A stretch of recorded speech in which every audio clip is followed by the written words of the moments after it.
एक जमाने की बात है। एक गांव में एक आदमी अपनी इकलौती बेटी के साथ रहता था। ये लीजिए गरम चाय। शुक्रिया बेटी। वो सख्त मिजाज और मेहनती आदमी था, बेटी मगर जल्दी जल्दी बेटी हाथ पर भी चलाओ। वैसी ही सख्ती करता। दिन भर वो उसे काम पर लगाए रखता और बेचारी लड़की बस खामोशी थोड़ा सा से और। सब कुछ बर्दाश्त करती। ये फ्रॉक बिल्कुल परफेक्ट लगना चाहिए।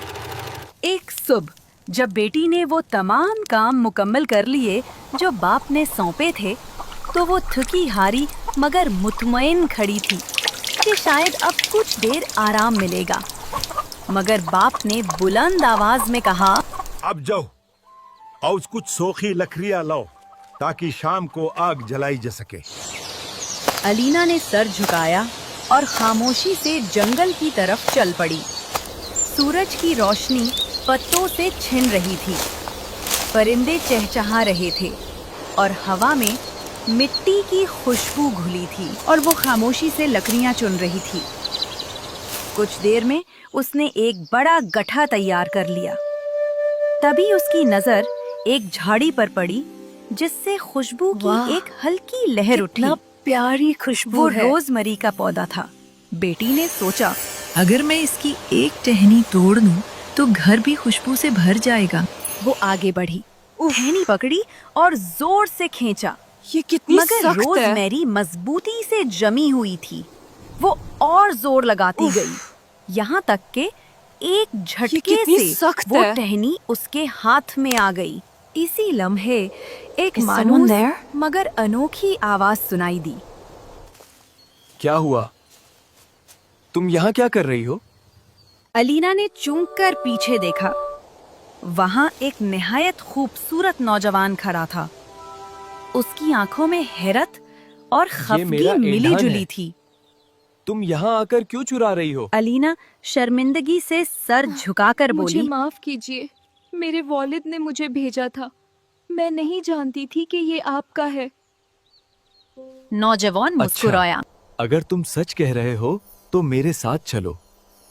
उसकी आवाज में ना गुस्सा था न नरमी, मगर कुछ ऐसा जादू जरूर था कि अलीना ने इनकार न किया।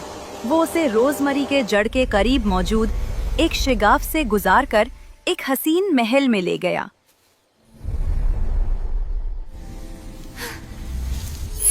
महल अंदर से चमकदार था। छत के ऊपर से रोशनी उतर रही थी और हर कमरा कीमती चीजों और शानदार फर्नीचर से सजा हुआ था। नौजवान ने कहा, मैं एक बड़ा सरदार हूँ और तुम जैसी हसीन लड़की मैंने आज तक नहीं देखी। अगर तुम चाहो तो मुझसे शादी करो, हम हमेशा खुश रहेंगे। अलीना ने धड़कते दिल के साथ हाँ कहा और यूं उनकी शादी हो गई। अगले दिन एक बूढ़ी औरत जो महल की देखभाल करती थी उसके पास आई और कहा, बेटी, ये सब चाबियां ले लो। इनसे तुम हर कमरा खोल सकती हो, लेकिन एक चाबी है जिसे कभी मत खोलना। अगर तुमने उसे खोला तो महल गायब हो जाएगा और तुम्हारा नाम और निशान मूत जाएगा। दुल्हन ने वादा किया कि वो एहतियात से रहेगी। मगर कुछ दिन बाद जब करने को कुछ न रहा, उसके दिल में तजस्सुस जागा। उसने खुद से कहा, आखिर इस एक चाबी से खुलने वाले संदूक में क्या है? मैं सिर्फ देख लूंगी, कुछ चेरूंगी नहीं। लेकिन जैसा कि हमेशा होता है, जब इंसान सोचता है तो अमल भी कर लेता है। चाबी उसके हाथ में आ गई। उसने संदूक का ताला खोलने की कोशिश की, मगर वो ना खुला।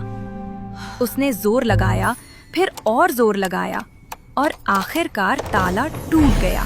संदूक के अंदर एक सांप की खाल थी जो उसके शौहर, जो कि एक जादूगर था, ने काम के दौरान पहनी हुई थी। लड़की पीछे हट गई। ये क्या है? इसी लम्हे जमीन कितना लरजने लगी। अजीब है। दीवारों से आवाजें आईं और लम्हे भर में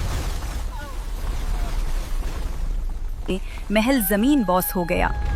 वो खुद खुले मैदान में खड़ी थी। ना महल, ना शौहर, ना कोई निशानी। वो जमीन पर बैठ गई और आंसू बहाने लगी। मैंने क्यों नाफरमानी की? मैंने क्यों उसका भरोसा तोड़ा? फिर उसने रोजमरी की एक टहनी तोड़ी और खुद से कहा, जब तक सांस है मैं उसे तलाश करूंगी, चाहे जमीन के आखिरी कोने तक जाना पड़े। यूं उसका सफर शुरू हुआ। वो दिन रात चलती रही, जंगलों, पहाड़ों, दरियाओं से गुजरती रही। दरवाजा आखिर वो एक खोलें। छोटे घास के घर के पास पहुंची। कोई है? दरवाजा खटखटाया। एक औरत बाहर आई। अस्सलाम वालेकुम। क्या आपको किसी मुलाजमा की जरूरत है? औरत ने कहा। हाँ, अगर तुम चाहो तो अलीना यहाँ ने रह शुक्रिया सकती हो। अदा किया और वहां रहने लगी। मगर दिन ब दिन वो उदास रहने लगी। आखिरकार औरत ने पूछा, क्या बात है? तुम इतनी गमगीन क्यों हो? अलीना ने सब मैं कुछ सब कुछ सच सच सच बता रही सुना हूँ। दिया। मेरी नाफरमानी, महल का बर्बाद होना और मैंने सब कुछ गलत किया और मेरा महल सब बर्बाद हो गया और मैं अपने शौहर को ढूंढ रही हूँ। अपनी नाफरमानी, महल के बर्बाद होने का किस्सा और शौहर की तलाश की तमन्ना। औरत ने कहा, तुम जिसे ढूंढ रही हो उसका पता सूरज, चांद और हवा को होगा। ये सुनकर अल्लाह अलीना ने हाफिज, शुक्रिया take अदा किया care। और फिर चल पड़ी। सबसे पहले वो सूरज के महल पहुंची, जहां सूरज रहता था। सलाम हो, उसने दरवाजा ए सूरज। जोर से मैं खटखटाया अपने और शौहर कहा, की तलाश में हूँ। मेरी गलती से वो बिछड़ गया है। सूरज ने उसे देखा, हल्का सा तुम मुस्कुराया। जैसी चमकदर रूह को मैं कैसे न पहचानूं? मैं हर जगह जाता हूँ, मगर अफसोस मैं तुम्हारे शोहार का ठिकाना नहीं जानता। अलबाता यह लो एक अखरोट। जब तुम पर मुसीबत आए, इसे तोड़ लेना। मैं तुम्हारा शुक्रिया अदा करती हूँ, आए सूरज। तुम्हारा एहसान हमेशा अलीना याद ने शुक्रिया रहेगा। अदा किया और आगे बढ़ गई। फिर वो चांद के महल पहुंची। उसने कहा, सलाम हो, ए चांद। क्या तुम मेरे शौहर का पता जानते हो? मैंने तुम्हें कभी ख्वाबों में देखा था। तुम्हारा दर्द मुझे मालूम है, मगर मैं भी तुम्हारी मदद नहीं कर सकता। ये बादाम लो, जरूरत के वक्त इसे तोड़ना। तुम्हारा अलीना ने शुक्रिया अदा ए किया चांद। और रुखसत हुई। इसी तरह वो हवा के महल पहुंची, जो उसके शौहर की तलाश में आखिरी मददगार था। हवा ने उसे अलबत्ता पहचान यह लिया लो, और उस पर एक तरस अखरोट। खाया और जब उसे तुम एक पर अखरोट मुसीबत दिया आए, जिसे इसे जरूरत के तोड़ वक्त लेना। खाना था। लेकिन अलीना थकी हुई और उदास थी और बहुत रोने लगी। अय हवा, क्या तुम जानती हो वो कहाँ है? हवा ने हमदर्दी से कहा, मैं चारों दिशाओं में चलती हूँ, जरा ठहरो, मैं मालूम करती हूँ। वो चली, गरजी, शोर मचाया और कुछ देर बाद वापस आई। मैं जान गई हूँ, वो बच्चा के महल में है।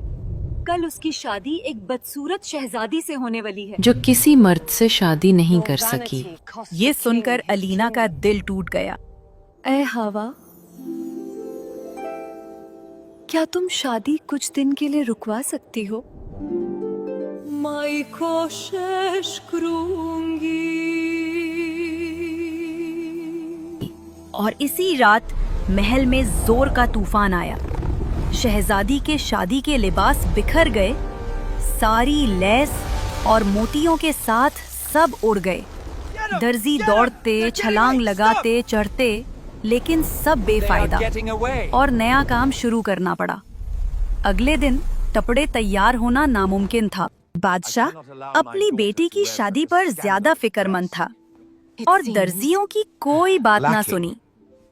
मगर जब उसने शहजादी को देखा तो उसने महसूस किया कि ये कपड़ा उसके लिए मुनासिब नहीं। शादी कुछ घंटों के लिए रोको। लिहाजा शादी तैयार और होने दावत तक। को कुछ घंटों के लिए मुलतवी कर दिया। इस दौरान अलीना थकी हुई महल पहुंची और जैसे ही दरवाजे पर पहुंची उसने अपना अखरोट तोड़ा और दुनिया का सबसे खूबसूरत मैंटल निकाला। फिर उसने घंटी बजाई और पूछा, क्या आज प्रिंसेस की शादी है? हान, हाय मैडम। अलीना ने पूछा, क्या आप ये मैंटल लेना पसंद करेगी? हाँ, ये बहुत खूबसूरत है, मैं इसे लेना चाहती हूँ। अलीना ने कीमत मुकर्रर की और शहजादी ने खुशी खुशी सोना अदा किया। अलीना ने अपने पर्स में सोना छुपा लिया और महल से वापस गई। जैसे ही वो नजर से ओझल हुई, उसने बादाम तोड़ा और सबसे शानदार पेटीकोट निकाला। फिर वापस महल गई और पूछा कि पेटीकोट खरीदना पसंद करेगी? यह तो मंतल से भी ज्यादा खूबसूरत है। जो चाहो मैं अलीना दूंगी। ने कीमत तय की और शहजादी ने खुशी खुशी उसे अदा किया। फिर अलीना सीढ़ियां उतर गई, अखरोट तोड़ा और सबसे शानदार कोट ड्रेस निकाली।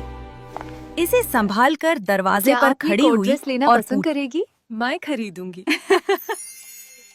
इस बार अलीना ने कीमत इस बार बतौर मेरी इजाजत कीमत तय सिर्फ की एक कि वो इजाजत है। अपने शौहर से मिल सके। मेरे शौहर से अलीना को मिलने शौहर से मिलने की तुम्हें इजाजत पूरी मिल गई इजाजत है। और जब वो ठहनी रोजमरी से तुम उसे मेरी असली छुई बीवी हो। तो उसके सिर्फ शौहर की याद मुझे वापस याद आ आई। गया। उसने हम उसे हमेशा साथ पहचाना, रहेंगे। उसे चूम लिया और कहा कि वो उसकी सच्ची बीवी है और वो सिर्फ उसे चाहता है। जादू टूट गया, महल वापस आ गया और फिर वो Cheers! दोनों अपने गांव आज लौटे। हमारी लाइफ फुल मैजिकल है ना? हाँ, और तुम्हारे साथ हर मोमेंट और भी स्पेशल लगता है। क्या हमारी तरह आप लोगों को भी हमारी कहानी का सफर मैजिकल लगता है? कमेंट में जरूर बताएं।